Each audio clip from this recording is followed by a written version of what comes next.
નમસ્કાર દર્શક મિત્રો, ગુજરાત ક્રાંતિ ન્યૂઝમાં આપનું હાર્દિક સ્વાગત છે।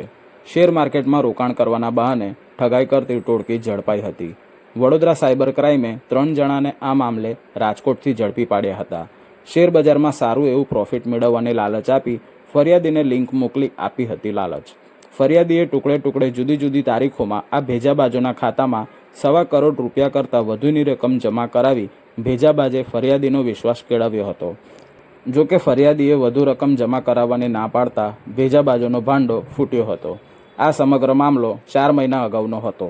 ફરિયાદીની ફરિયાદના આધારે પોલીસે રાજકોટના ભેજાબાજ બેંકના ખાતેદારો રવિ વાડા, ફિરોડ ડોડિયા અને મોહમ્મદ અકીલ બેલીમની કરી હતી ધરપકડ। સાથે સાથે ભેજાબાજો પાસેથી 10 જેટલા બેંક ખાતાઓ પણ મળી આવ્યા હતા। બેંકમાં નાણાં જમા કરવાનું ઊંચું કમિશન ભેજાબાજો લેતા હતા। વડોદરા સાયબર ક્રાઇમ પોલીસે આ બાબતે વધુ તપાસ હાથ ધરી છે।